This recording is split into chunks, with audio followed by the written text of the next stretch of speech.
Esse é o sexto de 14 estudos sobre o livro de Jó.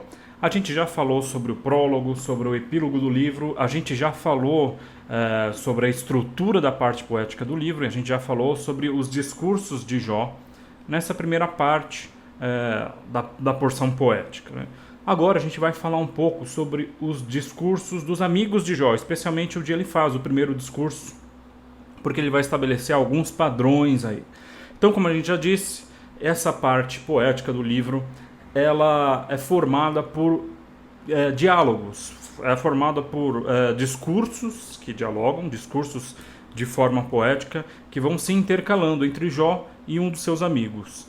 Depois daquele primeiro discurso de Jó no capítulo 3, a gente vai ter então no capítulo 4 e capítulo 5 o discurso de Elifaz, o primeiro dos três amigos de Jó. E o discurso de Elifaz, ele vai seguir uma sequência, ele vai ter uma certa estrutura, ele vai tocar em alguns temas que vai estabelecer um padrão para os outros discursos dos amigos de Jó. A gente percebe que esses discursos dos amigos de Jó, eles não vão variar muito, nem em tema, nem em estrutura, nem nas questões que eles abordam.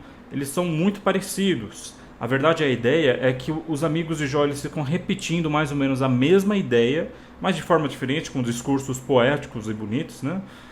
Enquanto os discursos de Jó, eles vão mudando, eles vão evoluindo a cada ciclo de discursos. Basicamente, os discursos dos amigos de Jó são formados, primeiro, por um prólogo que dura ali 2, 3 versos, e depois por uma extensa defesa do conceito da justiça retributiva divina, ou seja, que Deus retribui cada um de acordo com o que ele tem agido.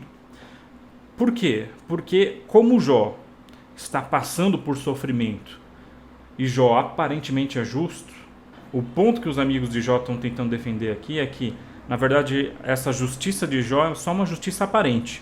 Jó não é de verdade justo, senão ele não estaria passando por todo esse sofrimento, não, porque Deus é justo. Deus retribui a cada um de acordo com o que cada um merece. Então, os principais temas dos amigos de Jó, dos discursos dos amigos de Jó, são os seguintes. Eles começam falando da insignificância do homem diante de Deus, como o homem é pequeno perto da grandiosidade de Deus. Depois eles vão falar um pouco da efemeridade da vida, como a vida é curta e passa rápido, ou seja, você tem que se arrepender logo, porque senão a vida já passou e você está sofrendo à toa, sendo que você podia pedir perdão para Deus e Deus te perdoar. Você tem também o tema do chamado à penitência, ou seja, eles pedem para Jó para ele se penitenciar, para ele se arrepender profundamente de qualquer que seja aquele pecado oculto que ele deva ter. Os discursos dos amigos de Jó também, eles são recheados de louvor a Deus, né? Eles louvam a Deus, eles engrandecem o nome de Deus.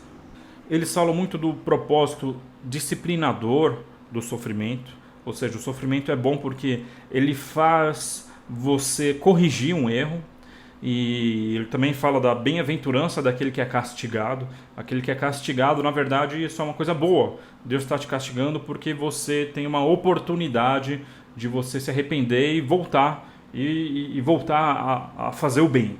E por fim, é muito comum o discurso dos amigos de Jó terminarem com a ideia de que eles têm uma sabedoria maior do que a de Jó, né? Eles sabem mais do que Jó, eles sabem do que eles estão falando e Jó está falando bobagem.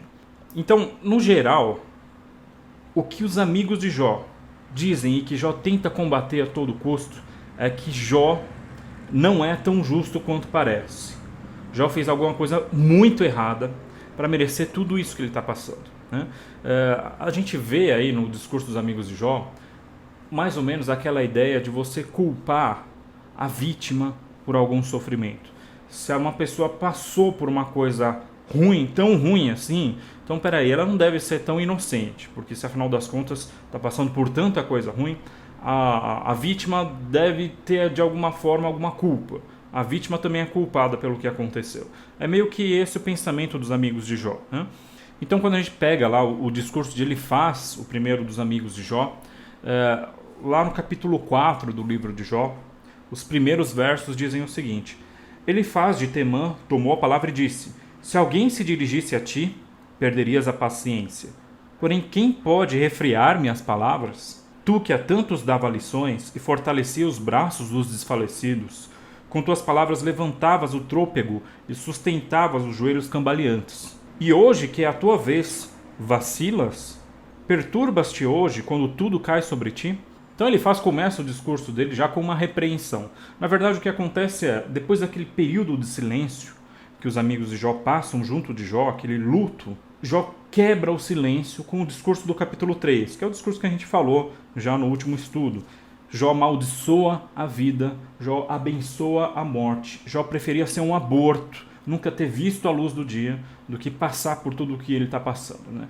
Jó prefere a morte, o não existir, o não ser, do que o ser com o sofrimento que ele passa, do que o ser na situação em que ele está, né?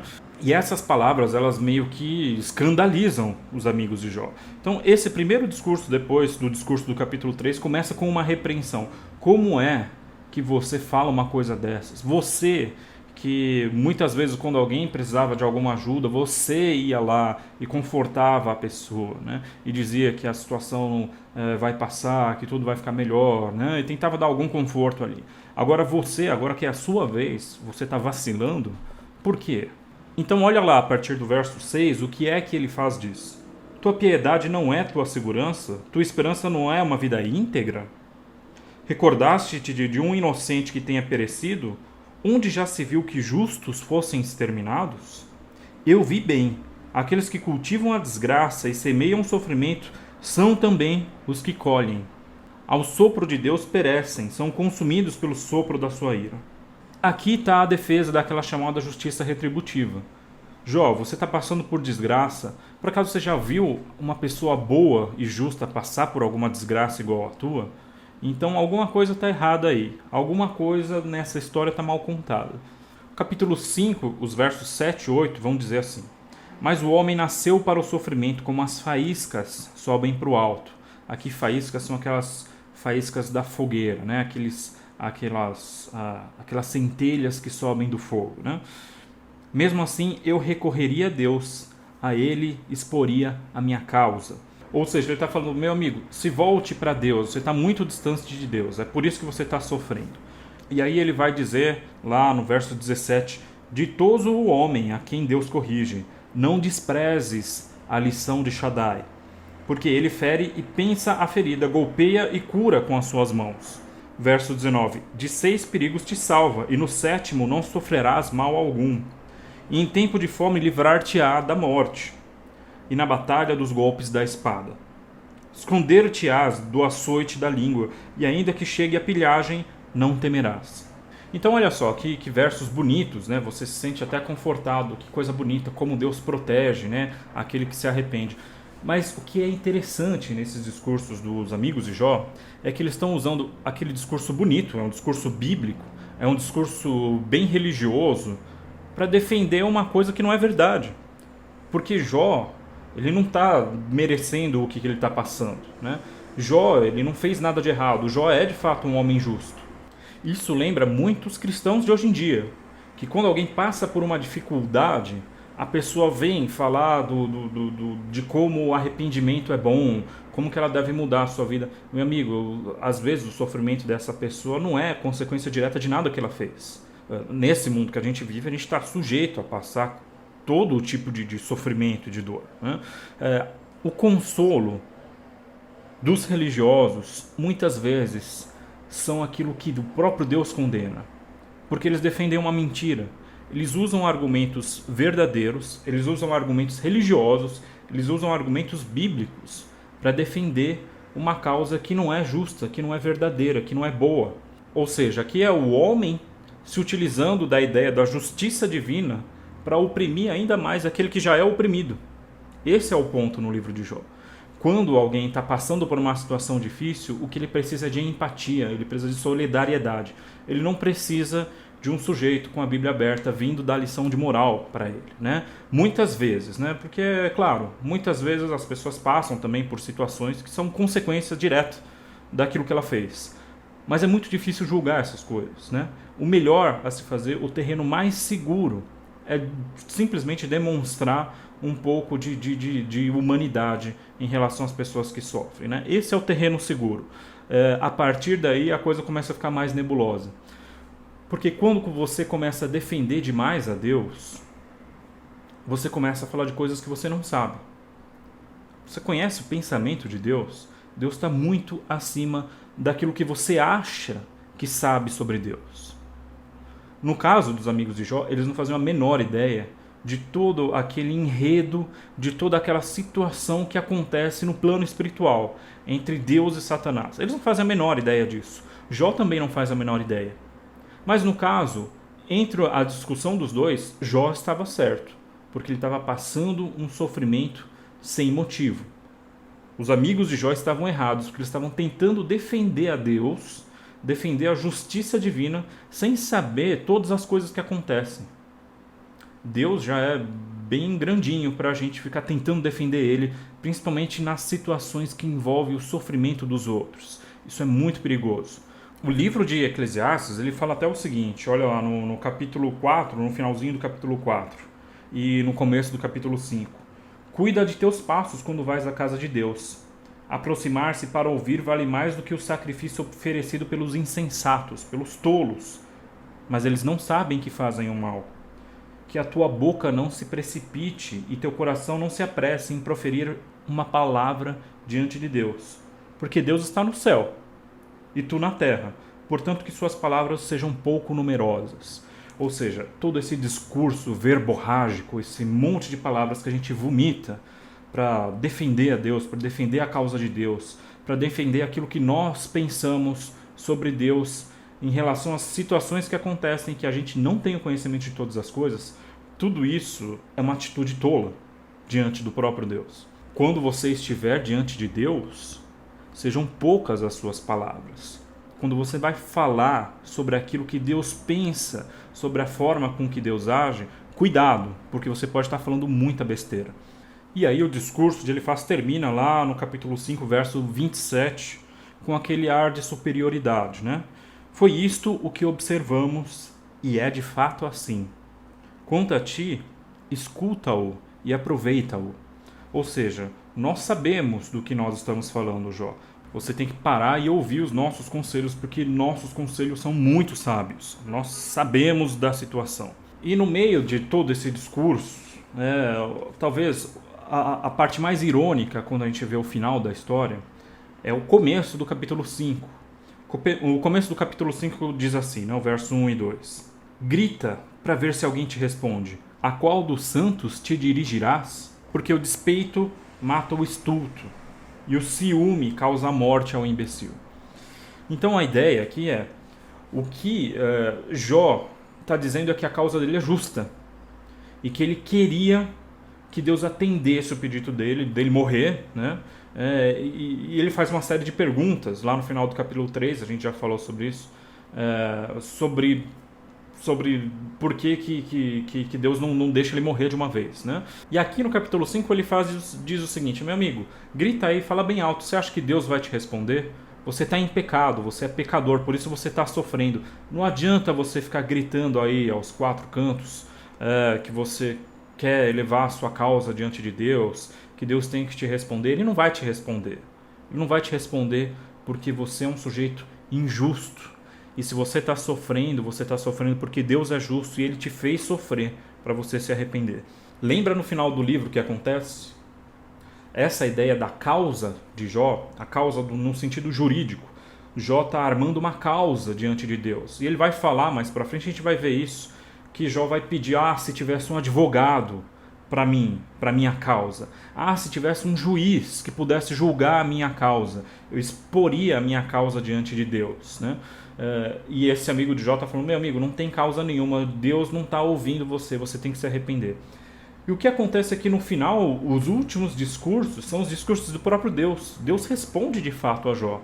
Tudo aquilo que Jó indagava, Deus responde. Deus não responde às indagações de Jó, mas Deus faz um discurso no final para falar com Jó. A causa dele não está sendo ignorada. Jó está sendo ouvido por Deus, né? Enquanto os amigos de Jó defendem a justiça retributiva divina, ao mesmo tempo, vocês percebem, eles também estão defendendo que Deus ignora as causas das pessoas, o sofrimento das pessoas. Os amigos de Jó estão muito mais interessados no pecado, na aparência, do que no sofrimento mesmo que Jó está passando. Ele só precisava de um ombro amigo nesse momento, né? E o mais irônico de tudo é que no final do livro, a gente já falou sobre isso, Deus fala para Jó: olha, os seus amigos falaram que é errado de mim.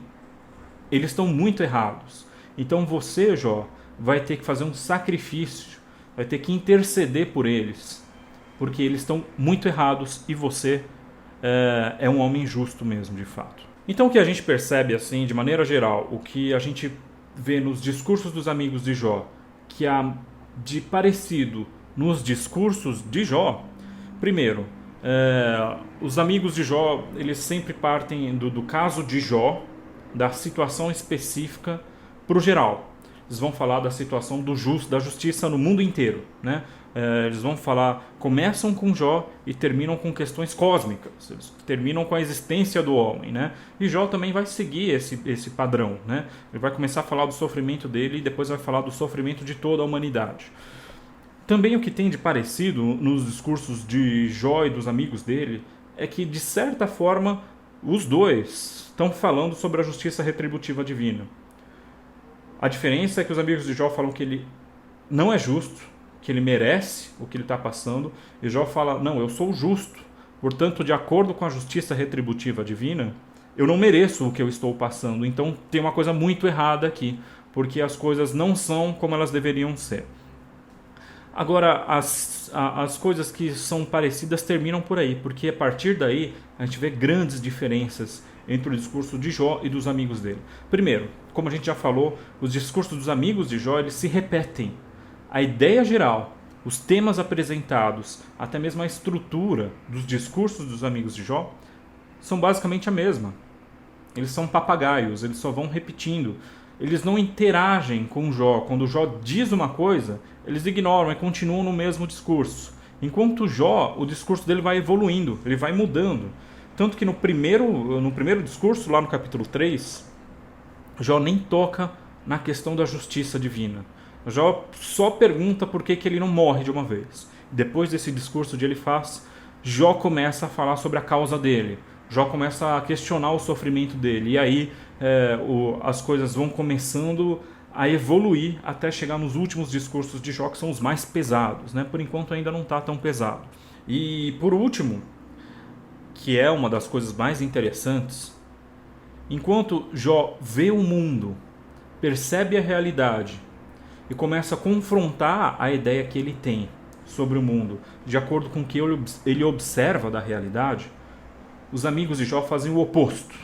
Eles partem de um discurso, e a partir desse discurso eles vão filtrar a realidade que eles percebem. Eles partem do pressuposto que Deus somente pune o mal e só retribui o bem, né? E a partir desse discurso eles começam a ter uma visão distorcida do mundo. Eles veem uma pessoa boa e justa como Jó e falam: esse não é bom, ele não é justo, ele é um pecador e há algo muito de errado com a vida de Jó.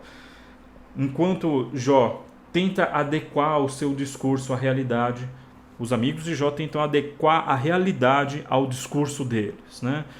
Curiosamente, esse é um pensamento que está muito associado aos religiosos hoje, né? Eles não enxergam a realidade, mas o que o livro de Jó está defendendo é justamente que a gente tem que ver o mundo, perceber as agonias do mundo.